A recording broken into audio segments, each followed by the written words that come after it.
On the first presentation, we were told that there is different stakeholders with different interests. If we can tell us that what are those interests, because according to my understanding, the interest of these stakeholders will be the museum. 2, there is the issue of non-participation of other stakeholders. If you can tell us those stakeholders can't be other, because we are here to help you guys for going forward. On the presentation of Public Works, Chair, I'm not going to comment today. They have challenges on the procurement. That is why I'm saying I'm not going to comment today, but I can comment on our portfolio commit. Thank you, Chairperson. Thank you so much, Honorable Njabo. Let me add my voice in appreciating and welcoming the two presentations, the one from REM and the one from the Department of Public Works and Infrastructure. The first observation is that here we have, if I may say, two departments, the one that has an entity which is REM and this Department of Public Works and Infrastructure talking around each other. The presentation, they reflect that. If I make an example, I don't know which slide is this one, but the one that talks on CAPEX project progress updates. I'm not sure about the slide because I didn't see the slide number in which CAPEX project updates. Can you show it? Okay, I may read it.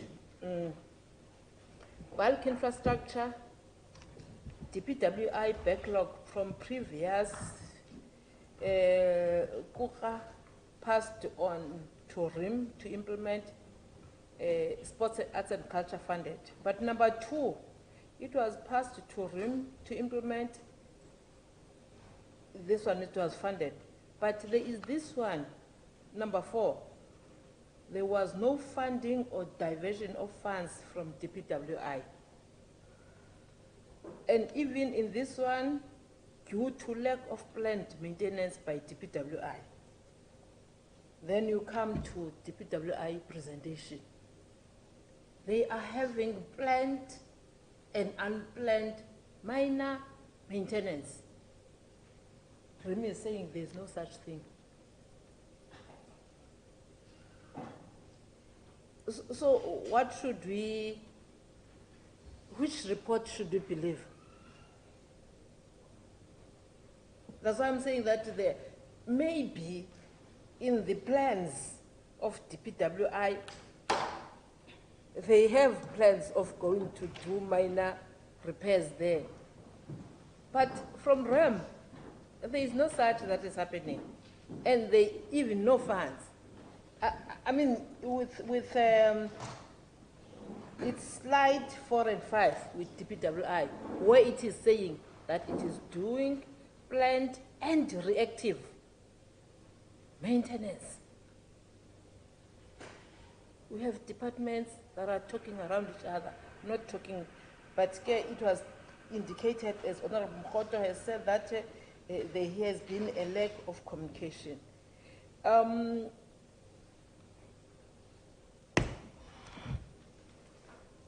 don't know whether to say this. With the department, we have said this several times, they would look for agencies to implement repairs, maintenance and that. But within the department, there is an agency that this committee saved when the department wanted to close it. And that agency managed to turn around. It's working so well, but it's not working with the department. And that is ITT.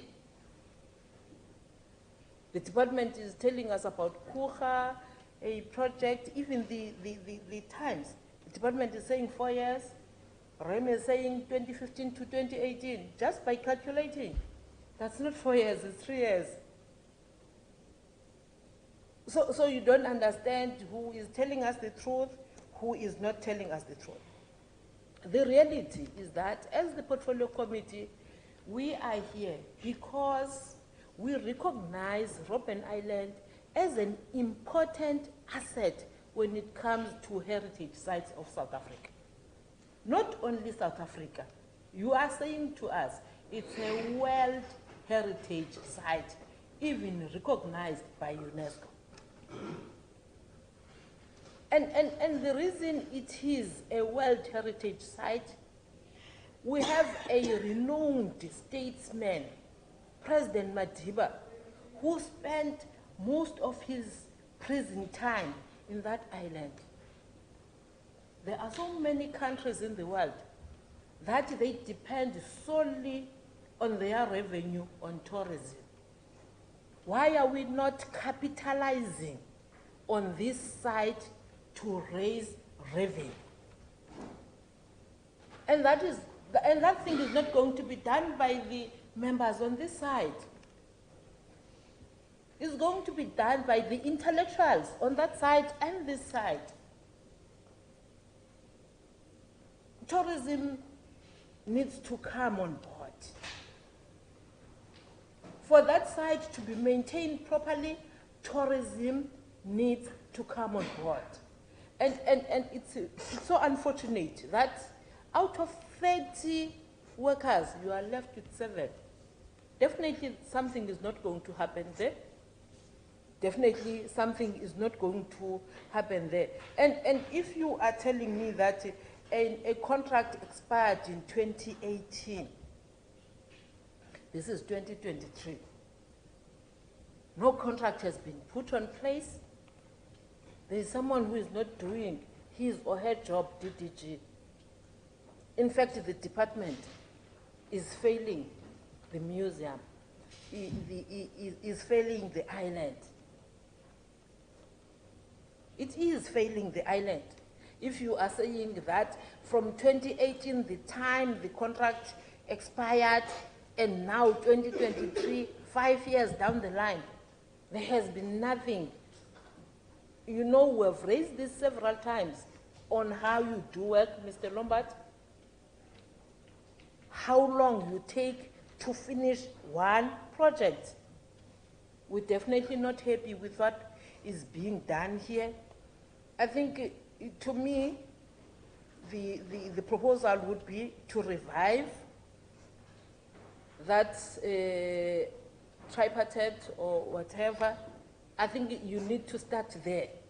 You need to start there. The repairs and maintenance that are supposed to be done by the department, they must not be done. They must not be done on paper, Ms. Penga, our regional manager. They must not be on paper. They must be done. I think you need to talk with Robben Island, so that what you are saying, it reflects on what they are saying to us. The issue of funds, I heard that National Treasury really cut down on what you had requested, to really not even half of it, not even at least an acceptable percentage. That one is clear. But I think a motivation has to be done. It can't be, there will be a spotlight definitely next year to Robben Island because of the 30 years of democracy. So I think we need to start now in preparation for that 30 years anniversary. Which projects are we going to ensure that they are done there? But we need to bring in tourism. We can't always require funds.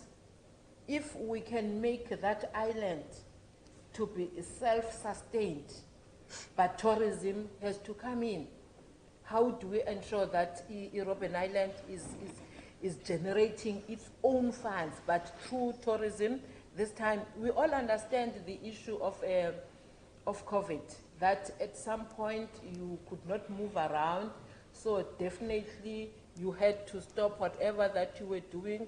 Tourists could not attend there. But now, since 2022, we no longer have restrictions. So at least we need to see an increase in terms of revenue that you are generating by the people that are going there. But we also need to think out of the box. How can we make that site to be generating revenue through the fact that it is known all over? For example, there is Mandela Day. What do we do as the council chairperson?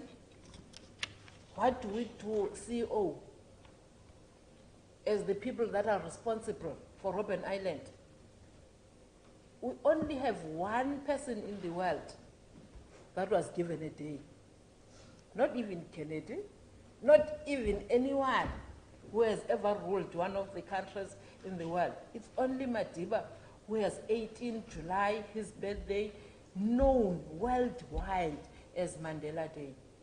We need then to capitalize on that as the council and the management of that institution, so that that institution is self-sustaining itself. Yes, the department will assist and all that, but we need to really, really think out of the box. How do we market that island? How do we ensure that island is raising its own revenue? We appreciate that you are looking at also using other sites there. I've seen what you were presenting, in fact, if what is in the books, but sometimes we've seen that we will be given a report, a nice, beautiful report. We go there, we see something else. So what we've seen in the report on some of the things that have been done, really they look good. We hope that you continue even using those sites that are not usable for now to ensure that we have a challenge. Maybe it doesn't affect there, but due to climate change, I think we also need to look at other means of generating power there. Not only the generators. Let's think about solar. How can we utilize solar to generate power there? I think that's one of the areas that we're moving to as a country, maybe due to load shedding, but we're moving on that route. So let's not only focus on generators. And DPWI, you need to play your role. On that one of the management facilities, we will always raise it. You know, Mr. Lombard, you know, DDG, Mr. Kubeka, that we always raise it in the portfolio committee, that you have an agency that you can utilize, but you are not utilizing it. So I'm going to raise it because it's not a secret, it's a known secret that we are raising, that you utilize your agent, which is IDT in some of these issues, because it has done so many things, maintaining for justice, for education, and it is doing well. But you would go and look for another agent, which is outside your department. So we'll always say that. With those few words, those are my comments, and yeah. Can I thank you, Chairperson and members, for really raising the thorny issues, which are common cause. If we fail to answer any specific question, and noting time, we can provide written responses so that we cover all these bases, right? I want to say that when Robben Island was a prison, it was easy for that system to focus resources and to run it as a total institution.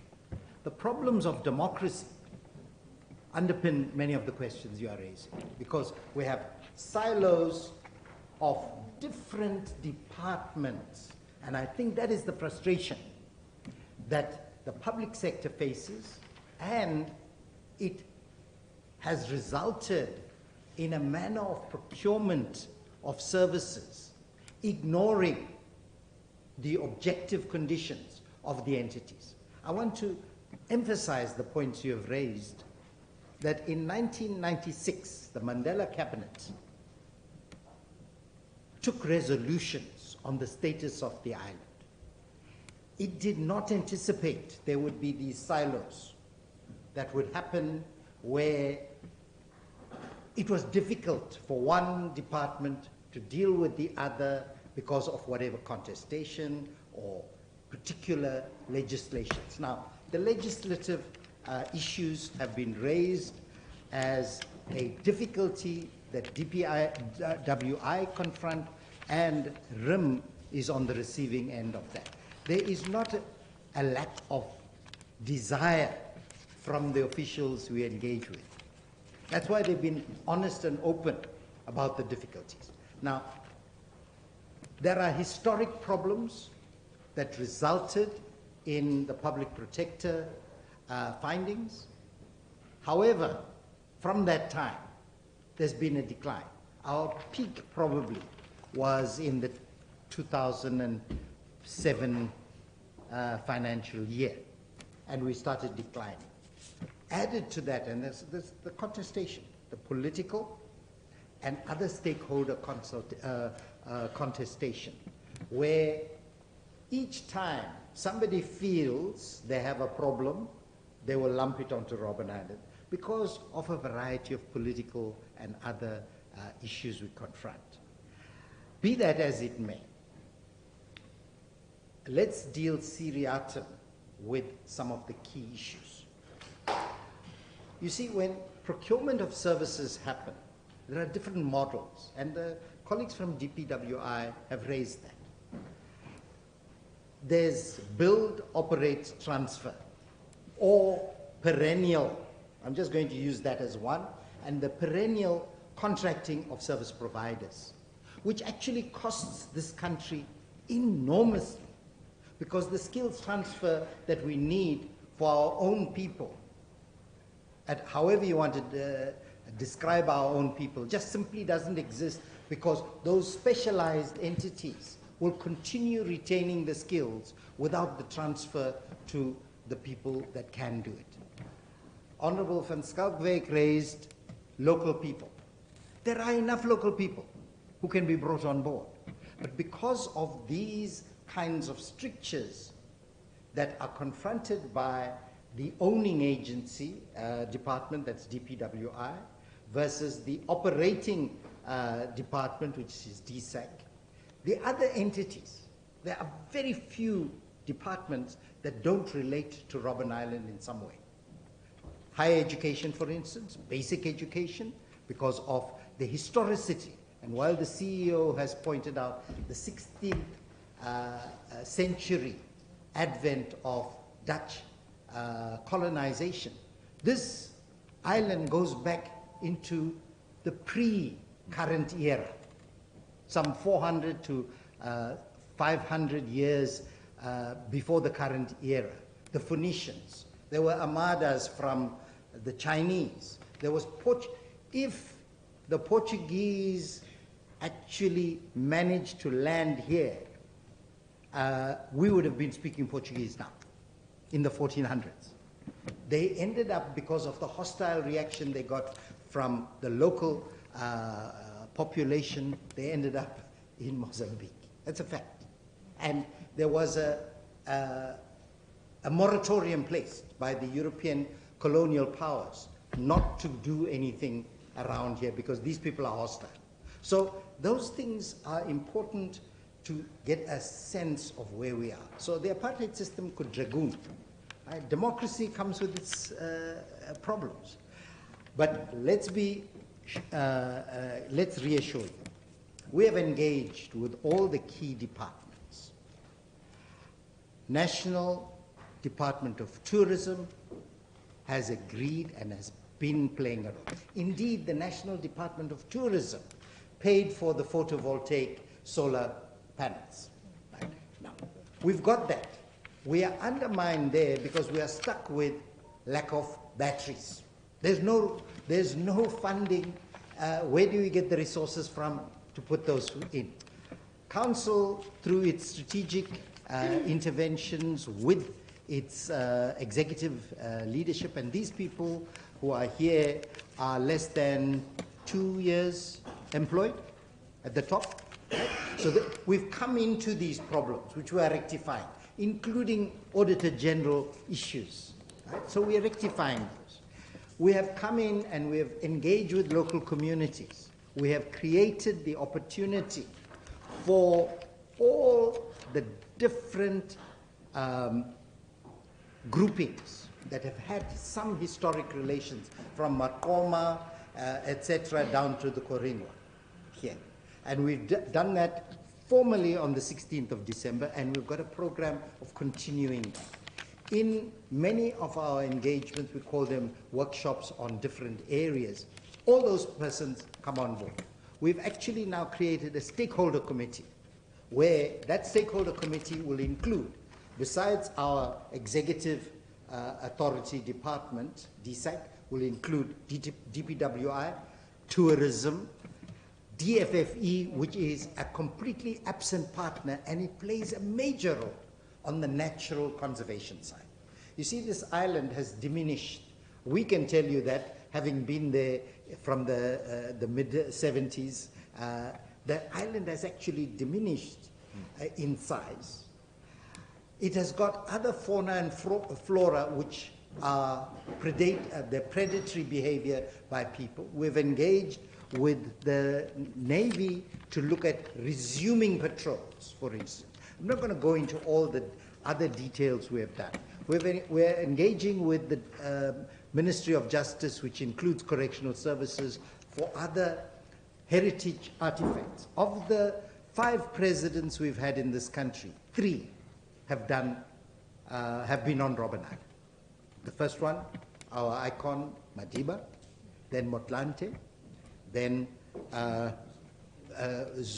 President Zuma.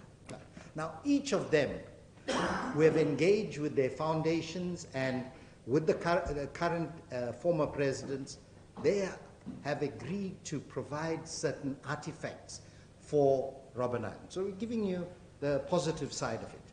In terms of increasing tourism, the management has increased not only the offerings, but is also going to announce soon that all children under 15 will come into this island free, as long as they're accompanied by a parent. Our costs, chairperson and members, for a person taking the ferry into Robben Island comes to close to 500 on today's money. But we charge 400 then? I mean for locals, 400. 400, right? So that's offset by the foreign price, right? That's 600. Now, we're saying that the children will be accompanied by a parent, responsible adult, who signs the liability, etc., for waivers. We have, the minister visited here, as Advocate Sharma pointed out, in November, and said we will change issues. That's how the Infrastructure South Africa engagement began. And our wish is that the department stops contracting in the previous way. We need to create jobs, not help contractors. The handlangers, using that Afrikaner phrase, who get rich at our expense, to make sure that our entities are self-sufficient. That's our sustainability is a key priority. To that end, I'm just going to, without giving you all the examples, say to you, watch that space, because we've not even been here 1 year as a council, and we've got plans which many of the ministers have bought into. Each of the ministers. The Minister of DPWI has bought into. The current minister we will engage with to make that visit and to follow through. The previous Minister of Tourism and the current minister, who's previously DPWI, they are on board. The Board of Tourism also unanimously took the decision, before Tottenham Hotspurs, by the way, to play that role that the members are saying they should play. Because